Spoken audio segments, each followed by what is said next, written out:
तो अब हम बात करते हैं हमारी इलेक्ट्रोकेमिकल सेल के बारे में, जिसको हम डैनियल सेल भी बोलते हैं और गैल्वेनिक सेल भी बोलते हैं। तो सबसे पहले हम लोग यहाँ पर इसकी प्रोसेसिंग पढ़ेंगे कि किस तरह से इसका वर्किंग है, ये किस तरह से काम करता है। तो चलो स्टार्ट करते हैं। ज़रा देखो, सबसे पहली चीज जो आपकी इलेक्ट्रोकेमिकल सेल होती है उसमें दो चैम्बर प्रेजेंट होते हैं, और वो दो चैम्बर में हर एक चैम्बर में एक एक इलेक्ट्रोड लगा होता है, और वो इलेक्ट्रोड क्या होते हैं, आपस में कनेक्टेड होते हैं। अब उन सेल्स को और कौन आपस में कनेक्ट कर रहा है, सॉल्ट ब्रिज कनेक्ट कर रहा है। अ यू शेप ट्यूब, ये क्या है, एक यू शेप ट्यूब है जिसको हम लोग क्या बोलते हैं, सॉल्ट ब्रिज। अभी सॉल्ट ब्रिज का भी फंक्शन आपको बताऊंगा। नाउ एक इलेक्ट्रोड बना है जिंक का और उसमें सॉल्यूशन है ZnSO4। दूसरा इलेक्ट्रोड बना है कॉपर का और उसका इलेक्ट्रोलाइटिक सॉल्यूशन है CuSO4। अब जैसे ही रिएक्शन स्टार्ट होगी तो यहां पर जिंक बिहेव कर रहा है as a anode and copper behave कर रहा है एज अ कैथोड। तो देखो, अगर जिंक एनोड की तरह बिहेव कर रहा है तो एनोड पर क्या होता है बेटा, एनोड पर होता है लॉस ऑफ इलेक्ट्रॉन। एनोड पे क्या होता है, लॉस ऑफ इलेक्ट्रॉन। जबकि कैथोड पर क्या होता है, कैथोड पे होता है गेन ऑफ इलेक्ट्रॉन। यानी कैथोड पे इलेक्ट्रॉन का गेन हो रहा है, एनोड पे इलेक्ट्रॉन का लॉस हो रहा है। अब जरा ध्यान से देखो, ZnSO4 को अगर मैं ब्रेक करूं तो वो क्या बनाएगा, Zn2 positive plus SO4 2 negative. Same मैं CuSO4 को भी अगर ब्रेक करूं तो क्या बनाएगा, Cu2 positive plus SO4 2 negative. अब यहां पर एनोड पर हो रहा है लॉस ऑफ इलेक्ट्रॉन। अब आप मुझे एक बात बताइए, क्या Zn2 पॉजिटिव इस कैपेबल है कि इलेक्ट्रॉन को लॉस करे, ये इलेक्ट्रॉन को लूज कर सकता है क्या? इसके ऊपर ऑलरेडी 2 पॉजिटिव चार्ज है। सल्फेट आयन इलेक्ट्रॉन लूज नहीं करता है। इलेक्ट्रॉन कौन लूज करेगा, मेटल ही लूज करेगा।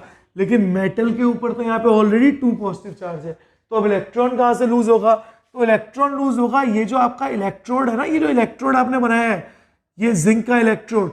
अब ये भी तो जिंक मेटल है, तो अब जिंक मेटल क्या करेगा, Zn में से 2 इलेक्ट्रॉन को माइनस करेगा और क्या बना देगा, Zn2 पॉजिटिव। इसका मतलब इलेक्ट्रॉन कहां से लूज होंगे, इलेक्ट्रॉन लूज होंगे एनोड से, ना कि इलेक्ट्रोलाइटिक सॉल्यूशन से। अब जैसे जैसे इलेक्ट्रॉन लूज होते जाएंगे तो इलेक्ट्रॉन कहां पे डिपॉजिट होते जाएंगे, on the surface of anode, anode के सरफेस पे डिपॉजिट हो रहे हैं। अब यहां पे जरा देखो, कैथोड है, कैथोड को में क्या हो रहा है, इलेक्ट्रॉन गेन हो रहा है। अब इलेक्ट्रॉन कौन गेन करेगा, जो इलेक्ट्रॉन डेफिशिएंट मेटल है। देखो कॉपर 2 पॉजिटिव है, दैट मींस कॉपर के पास क्या, इलेक्ट्रॉन की कमी है, तो कॉपर 2 पॉजिटिव क्या करेगा, इलेक्ट्रॉन को गेन करेगा। अब कॉपर 2 पॉजिटिव क्या करेगा, इलेक्ट्रॉन को गेन कर रहा है, लेकिन वो इलेक्ट्रॉन है कहाँ, यहाँ तो इलेक्ट्रॉन है नहीं। तब होगा क्या, ये जो इलेक्ट्रॉन थे, अब देखो दोनों जगह चार्ज का डिफरेंस हो गया। एक जगह नेगेटिव चार्ज बहुत ज्यादा हो गया इलेक्ट्रॉन की वजह से, और एक जगह पे कोई भी चार्ज, नेगेटिव चार्ज नहीं है, तो एक इलेक्ट्रॉन डिफरेंस जनरेट हो गया, जिसको हम लोग बोलते हैं पोटेंशियल डिफरेंस जनरेट होना। एक पोटेंशियल डिफरेंस जनरेट हो गया, तो एक जगह बहुत ज्यादा नेगेटिव है और एक जगह पॉजिटिव है, तो एक पोटेंशियल डिफरेंस जनरेट हो गया। और उस पोटेंशियल डिफरेंस जनरेट होने की वजह से इलेक्ट्रॉन मूव करेंगे फ्रॉम एनोड टू कैथोड। तो इलेक्ट्रॉन कहाँ मूव करेंगे, एनोड से कैथोड मूव करेंगे। जैसे इलेक्ट्रॉन कॉपर 2 पॉजिटिव के पास आए तो ये क्या बनाएगा, ये बना देगा कॉपर। और अब ये कॉपर कहाँ पे आ जाएगा, ये कॉपर इलेक्ट्रोड के, ये जो आपका कैथोड है इसके सरफेस पर ये कॉपर डिपॉजिट हो जाएगा। दैट मीन्स, ध्यान से सुनो, थिकनेस ऑफ कैथोड क्या होती जाएगी, बढ़ती जाएगी, क्योंकि उसका मेटल उस पर डिपॉजिट हो रहा है।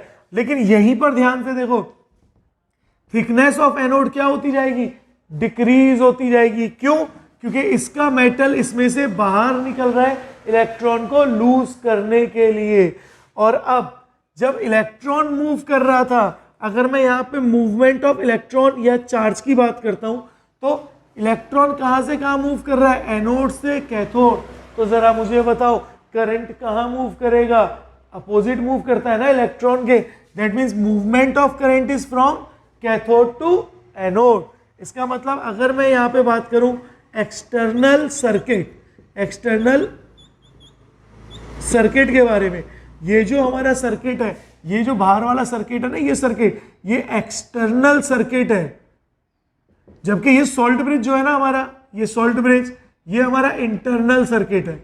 ये क्या हमारा इंटरनल सर्किट है, तो ये हमारा इंटरनल सर्किट। अब जरा ध्यान से देखो, एक्सटर्नल सर्किट में जो डायरेक्शन ऑफ करंट है, जो डायरेक्शन ऑफ करंट है एक्सटर्नल सर्किट में, वो कहां से कहां हो रही है? वो हो रही है फ्रॉम कैथोड टू एनोड। तो डायरेक्शन ऑफ करंट कहां से कहां हो रही है? कैथोड से एनोड हो रही है। लेकिन अगर मैं बात करूं फॉर इंटरनल सर्किट, अगर मैं बात करूं इंटरनल सर्किट के अंदर, तो इंटरनल सर्किट के अंदर क्या हो रहा है? करंट अगर ऐसे आ रहा है तो सॉल्ट ब्रिज क्या कर रहा है? पहली बार सर्किट को कवर कर रहा है। दूसरा, अब इंटरनल सर्किट में जो करंट का मूवमेंट होगा वो क्या हो जाएगा? वो अपोजिट हो जाएगा। देखो कहां से कहां जा रहा है? एनोड से कैथोड जा रहा है। अभी बता रहा हूं कैसे जाएगा, चिंता मत करो। आगे देखो, सबसे पहले मैं एक सेल रिएक्शन लिखता हूं, फिर सॉल्ट ब्रिज के बारे में यहां पे आपको बताता हूं। तो मैं लिख रहा हूं एनोड। एनोड पर क्या होता है? ऑक्सीडेशन। ऑक्सीडेशन का मतलब क्या होता है? Loss of electron. अब इलेक्ट्रॉन का लॉस कैसे हो रहा है? जो जिंक है, जो जिंक सॉलिड है, उसमें से माइनस हो रहे हैं 2 इलेक्ट्रॉन, और क्या बन रहा है? Zn2 पॉजिटिव आयन बन रहा है, जो वाटर में डिसॉल्व हो रहा है, दैट मीन्स एक्वस सॉल्यूशन बना रहा है। अगर मैं बात करता हूं कैथोड, तो जरा बताओ कैथोड पे क्या हो रहा है? कैथोड पे होता है गेन ऑफ इलेक्ट्रॉन। और अब इलेक्ट्रॉन को गेन कौन कर रहा है? कॉपर 2 पॉजिटिव एक्वस सॉल्यूशन में जो थे वो 2 इलेक्ट्रॉन को गेन कर रहे हैं और क्या बना रहे हैं? कॉपर सॉलिड, जो डिपॉजिट हो रहा है किसके ऊपर? कैथोड के। और अगर मैं नेट रिएक्शन की बात करूं तो हमारी नेट रिएक्शन क्या हो जाएगी? जरा देखो, 2 इलेक्ट्रॉन से 2 इलेक्ट्रॉन कैंसिल आउट हो गए। Zinc solid plus copper 2 positive aqueous gives Zn2 positive aqueous plus copper solid. तो this is our cell reaction. तो ये है हमारी सेल रिएक्शन। अब कुछ चीजें और सुनो, ये जो रिएक्शन हो रही थी, अब इसमें अगर मैं बात करता हूं सॉल्ट ब्रिज के बारे में, मैं किसके बारे में बात कर रहा हूं? Salt bridge.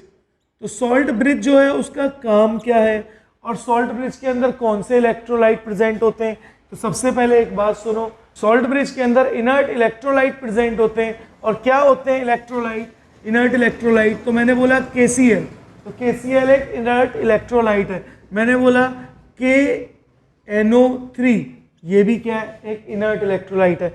मैंने बोला NaNO3, तो ये भी क्या है? एक इनर्ट इलेक्ट्रोलाइट है। अब इनर्ट इलेक्ट्रोलाइट होते क्या है? इनर्ट इलेक्ट्रोलाइट तो पता पड़ गए कि कौन कौन से एग्जांपल्स हैं, लेकिन होते क्या है इनर्ट इलेक्ट्रोलाइट?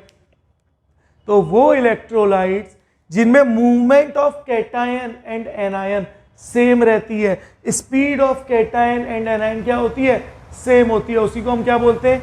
इनर्ट इलेक्ट्रोलाइट बोलते हैं। तो ये जो आपका सॉल्ट ब्रिज है ना, इसके अंदर एक जेल प्रेजेंट होता है। एक जेल प्रेजेंट होता है जो होता है अगर अगर जेल। जो कैसा जेल होता है? अगर अगर जेल। अब अगर अगर जेल के अंदर इनमें से कोई ना कोई इलेक्ट्रोलाइट को हम लोग डाल के रखते हैं। अब अगर अगर जेल के अंदर ही क्यों इलेक्ट्रोलाइट डाला, या जेल के अंदर ही क्यों इलेक्ट्रोलाइट डाला?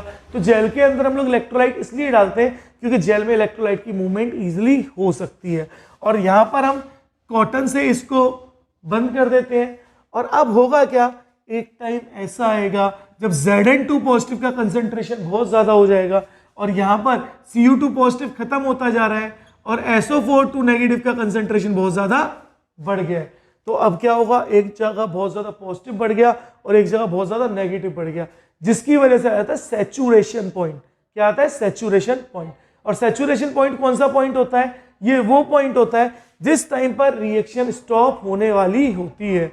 तो अब तक जो हमने पढ़ा, अब उसे एक बार लिख लेते हैं। देखो क्या लिखा हुआ है, salt bridge, it is a U shaped tube filled with a mixture of अगर अगर जेल। यही बताया था ना, अगर अगर जेल। अच्छा एक चीज और याद रखो, अगर अगर जेल की जगह आप जिलेटिन जेल को भी यूज कर सकते हो। Now and an inert electrolyte like KCl, KNO3, NaNO3 and so on. Both the end of this tube are sealed with cotton wool. यार अगर कॉटन वूल से सील नहीं करेंगे इसको तो क्या होगा? सारा इलेक्ट्रोलाइट बाहर गिर जाएगा ना। नाउ फंक्शंस, जो सबसे इंपॉर्टेंट है, सॉल्ट ब्रिज के फंक्शंस बहुत इंपॉर्टेंट है। सबसे पहला फंक्शन क्या था, कंप्लीट करता था सर्किट को। दूसरा फंक्शन क्या था, maintain electrical neutrality in two half cell. दोनों हाफ सेल में क्या करता था, इलेक्ट्रिकल न्यूट्रलिटी को मेंटेन करता था। कैसे, उनके चार्जेस को कम करके। And the characteristic of inert electrolyte, inert electrolyte की कैरेक्टरिस्टिक क्या है, तो सबसे पहली कैरेक्टरिस्टिक क्या है, बोथ ऑफ इट्स आयंस यानी anion and cation should not participate in cell reaction. तो जो इसके दोनों आयंस हैं वो सेल की रिएक्शन में पार्टिसिपेट नहीं करते, पहले ही मैंने बता दिया आपको। और second one is the velocity of both the ions of the electrolyte should be same. दोनों इलेक्ट्रोलाइट की स्पीड भी क्या होती है, सेम होती है। तो यही है बेटा हमारा इलेक्ट्रोकेमिकल सेल की वर्किंग। तो आज के लिए इतना ही, बाकी करेंगे नेक्स्ट लेक्चर में।